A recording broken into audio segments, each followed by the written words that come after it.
Size versus what we eat. One more. What's in the box? One more at the buzzer.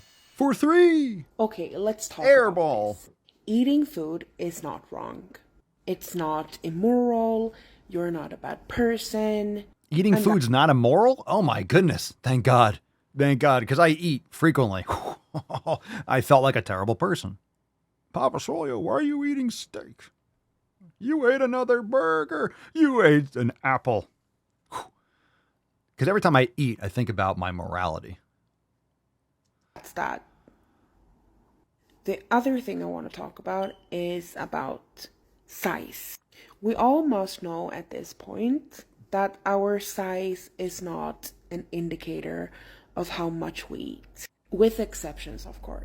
There are With exceptions for fundamentally you're eating, like, okay, Jacqueline Black over here, it's directly related. Just directly related. so many things that affect our size and our weight and our body. Genetics, the metabolism, how we get treated, stress levels, hormones, Yeah. medication. That's just a few reasons. You can be fat and eat little food and still be fat. You can be skinny and eat a lot of food and still be skinny. Exceptions don't make the rule. It's time that we stop policing people's bodies, people's foods. No one's policing anyone's bodies and no one's policing anyone's food. Just because you don't have self-control and you're not doing things properly, which is factual. Look, again, people aren't educated properly about nutrition.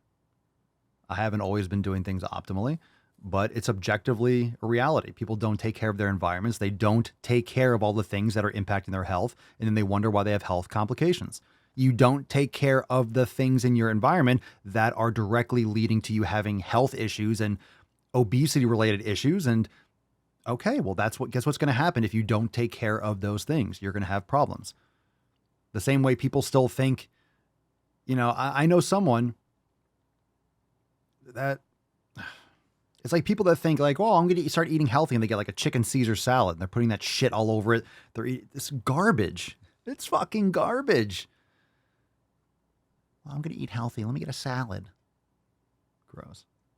What to do, what not to do with them, because at the end of the day, it's not our business. You decide what you want to do with your body and what you want to eat and do, and how you want to live.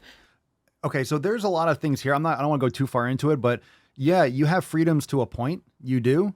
But you can't just do anything you want because it does affect society. So if we're living in a society, just saying culturally, okay, like, yes, you should have the freedoms to do things, right? And people can stay out of each other's business. But at the same time, you're welcome to your opinions, right? She's welcome to her opinions. I'm welcome to mine.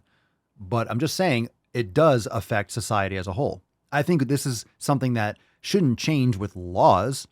It shouldn't change from the top down. It should change from the culture. So if we extract the pussification of our society, these types of things won't be the outcome.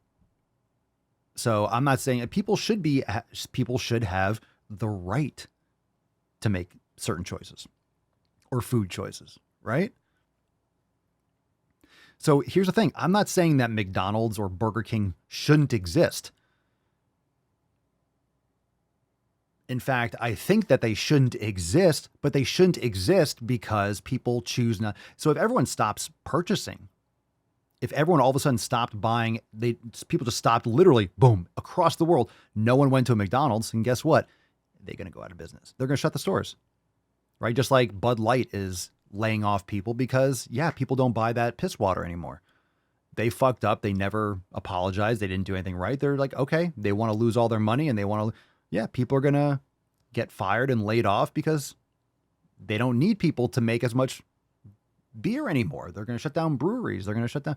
So I don't think these things should exist, but not because they shouldn't have the right to exist. I think if people, I mean, honestly, you can very well make laws about not using genetically modified ingredients by pumping corn and soy. There are a lot of things that just shouldn't be used.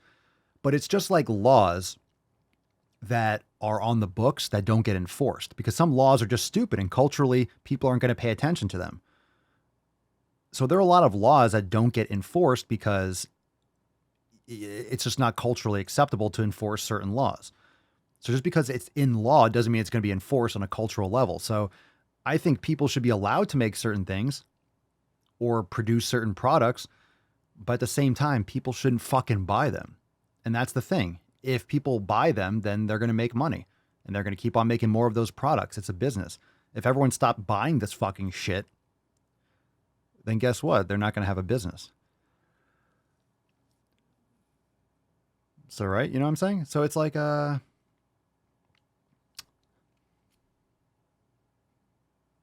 again, I think by default, I don't want to infringe on people's rights to do things. I'm more than welcome to my opinion on whether or not they should do things, but I'm not trying to control what other people do. I want them to come to the realization like, hey, this is a terrible idea and make that decision for themselves. Again, these companies or these food products and these things would not exist if people just stopped buying them or made it clear that they're not going to buy them anymore. Hey, if you're putting this stuff in the food, I'm not buying that shit. Right?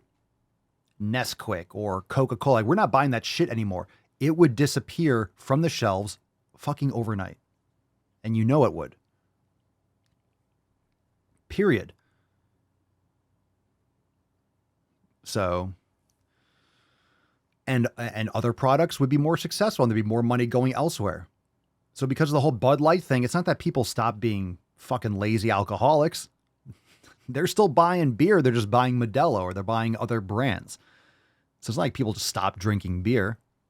People aren't going to stop eating food. They're just going to make different food choices. So if everyone all of a sudden said, we want regenerative farming or we want beef and we want this, then there'd be all that money, all that focus, all that attention would go to, there's tons of land in this country. There's so much space. There's so much, ability to facilitate different types of agriculture.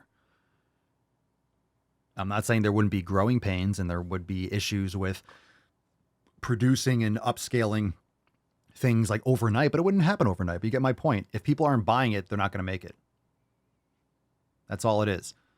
If someone demands a product and they make it and people buy it, then they're going to keep on making the product as long as it's profitable. If it's not profitable, they stop making it. People stop buying oat milk and that garbage. All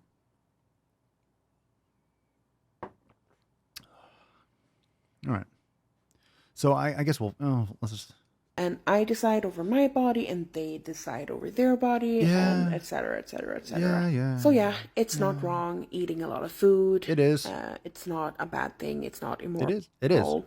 We all have to eat. In my opinion. And the only thing... So we all have to eat, so I can just eat whatever I want. Like, yeah, it is immoral in many ways, right? Do you think it's immoral to just self-loathe and to harm your body and to eat to excess? You can make a very good argument that it is immoral to just trash yourself. So anyway, again, treading over people's rights and be like, you can't eat those things. It should come from within. You should want to make better choices. Is it wrong? Shut the fuck up. It's all subjective there. I mean, it's objectively bad for you, but just because you can make an argument that it's not morally wrong, which is a weird one, don't you want to be healthier? You can tell yourself whatever you want. Brainwashing is a real thing. You can delude yourself very easily. What matters is that we feel good in our own bodies and that we can enjoy life and manage through life. And yeah.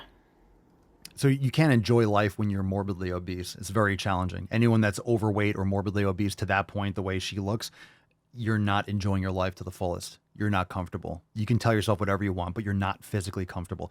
Any of you been morbidly obese like that and lost a lot of weight? And the reason that people try to justify that is because they don't change. They don't have that perspective. Everyone deserves love and morality, and you can have a love your life. Are you going to love your life if you're 400 pounds as much as you will if you're 150?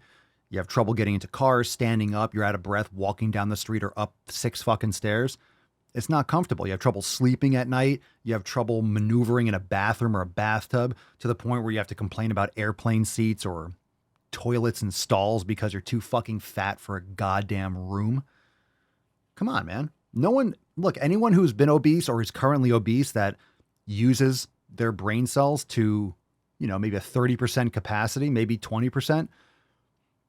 And this has nothing to do with making fun of obese people. Quite the opposite. Take ownership of your life, make those positive changes, and you can make changes. Why are some people losing tons of fat and making positive changes? Guess what? Because they changed their fucking habits and they're doing it properly. So it's totally possible. So that's the problem. When you're actively trying to justify being obese, there's the evil, there's the sinister and the immoral nature, because you're promoting that to other people who are susceptible to your bullshit. So you're actually spreading death and disease, and we won't stand for it. No, we won't. America!